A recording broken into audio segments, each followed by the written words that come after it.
Jessica Radcliffe and the Deadly Orca Encounter. Full documentary. Help me! Help me! What if I told you that one woman's dream of bridging the gap between man and beast turned into a nightmare that would expose the dark truth about humanity's obsession with controlling nature?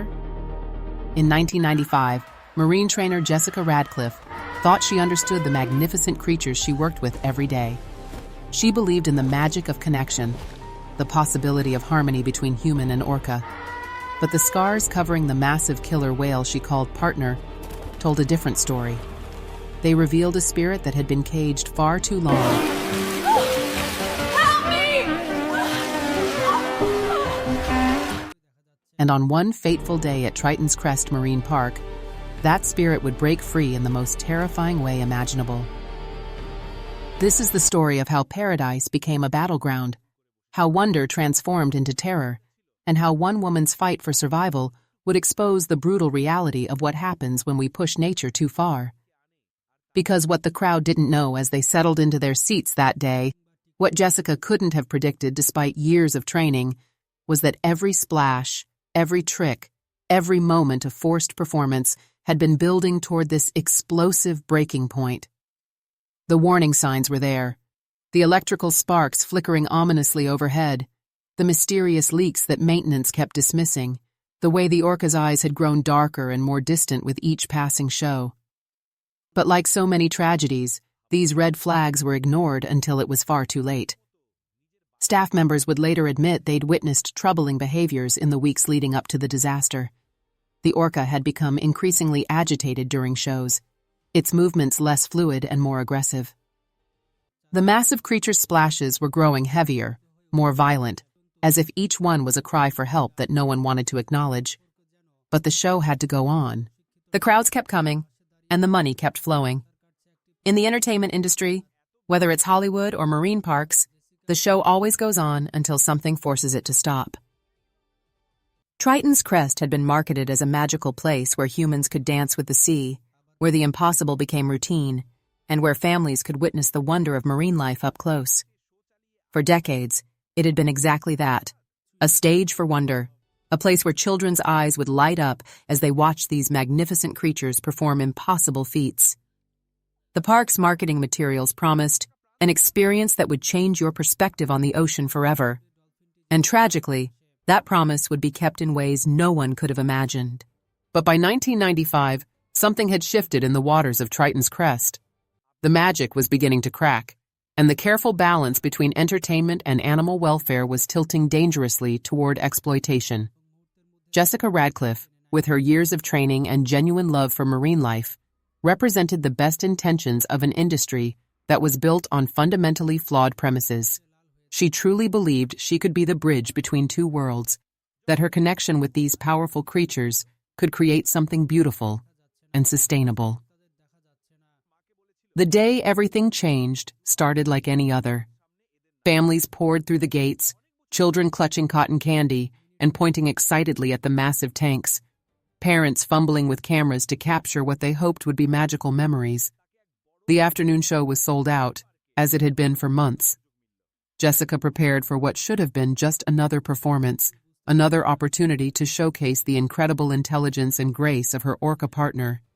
She had no way of knowing that within hours, the very foundation of everything she believed about her work would be shattered beyond repair.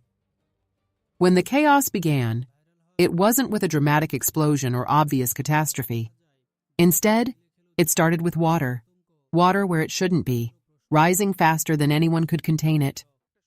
The carefully controlled environment of Triton's Crest began to unravel as if nature itself was reclaiming what had been taken from it. Sparks lit up the darkening sky like a warning that had come too late, and the massive tank that had contained one of the ocean's most powerful predators began to groan under pressures it was never designed to withstand. Jessica found herself trapped in a nightmare scenario that no amount of training could have prepared her for. The controlled environment she'd worked in for years was disintegrating around her. And the creature she thought she knew was revealing its true, untamed nature. Every safety protocol, every carefully planned routine, every backup system was failing simultaneously, as if the entire park was rejecting the very concept of containing the wild. The crowd's transformation was heartbreaking to witness. Dreams of wonder turned to shattered reality, as families who had come seeking magic found themselves face to face with the raw, terrifying power of nature unleashed. Parents grabbed their children, trying to shield them from a scene that would haunt their nightmares for years to come. The cheers and applause that had filled the air moments before were replaced by screams of genuine terror as everyone realized they were witnessing something that was never supposed to happen. The tank itself seemed to be groaning in protest, pushed beyond every engineering limit as the massive Orca unleashed decades of suppressed rage and frustration. The infrastructure that had been built to contain and control was crumbling under the assault of a creature that had never been meant to be contained. Critical systems began failing one by one. The filtration systems, the safety barriers, the emergency protocols that were supposed to protect both trainers and spectators. As airlocks began to falter, and the carefully maintained separation between human and animal spaces started to collapse, it became clear that this wasn't just a mechanical failure or a training accident. This was nature's violent rejection of humanity's attempt to cage and commodify its most powerful forces. The Orca's massive form moved through the chaos with a purpose that was both terrifying and somehow magnificent, as if it was finally expressing years of silent suffering through pure, destructive action. Jessica's survival depended on tapping into reserves of strength and determination she didn't know she possessed. Her spirit, tested by the flood and the terror surrounding her, refused to break even as everything she'd believed about her relationship with these creatures was being torn apart. She had to navigate not just the physical danger of the rising water and collapsing infrastructure, but the psychological trauma of watching her life's work transform into a scene from her worst nightmares. The Orca's power was absolutely devastating as it tore through Jessica's world with the fury of something that had been pushed beyond its breaking point. Glass shattered under the assault. Hope seemed to drown in the rising flood, and the careful order of the marine park dissolved into chaos. Jessica's body bore the scars of her struggle, but her spirit remained unbroken as she fought against forces that seemed determined to claim her life.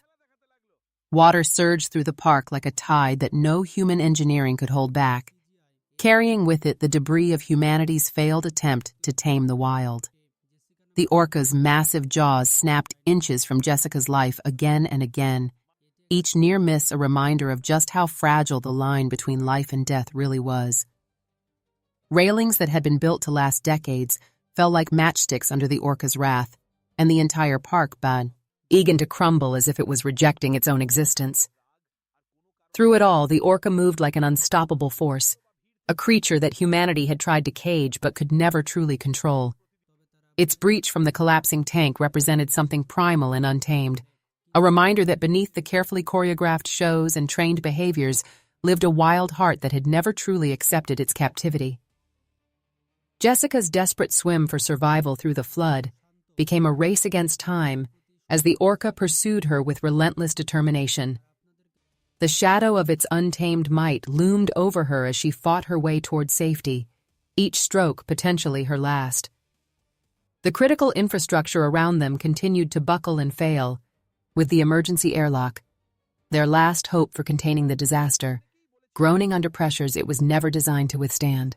In those final heart-stopping moments, as the Orca's jaws closed in and the airlock threatened to give way completely, Jessica was literally pulled from the jaws of death by staff members whose hearts were racing as fast as hers. The evacuation that followed was swift and complete, leaving Triton's crest to be reclaimed by the sea that had always been its true owner. Today, Triton's crest lies in ruins, a scar on the ocean's heart that serves as a permanent reminder of what happens when humanity's hubris meets nature's raw power. The park that had once been a symbol of human achievement and wonder had become a monument to our failed attempt to tame forces that were never meant to be controlled. Nature had broken those who tried to break it, and the cost had been measured not just in destroyed property and shattered dreams, but in the traumatic awakening to a truth the entertainment industry had tried to ignore for decades. Jessica Radcliffe's story isn't just about one woman's survival against impossible odds. It's about the moment when the carefully constructed illusion of control over nature was violently stripped away, revealing the uncomfortable truth that some boundaries should never be crossed. Her experience serves as a warning and a reminder that true respect for the natural world means acknowledging that some creatures are too magnificent, too powerful, and too wild to ever truly belong in our human-made environments. The scars she carries from that day aren't just physical reminders of her brush with death. They're symbols of humanity's complex relationship with the natural world and the price we pay when we forget that we are not its masters, but merely temporary guests in a world that belongs to forces far greater than ourselves.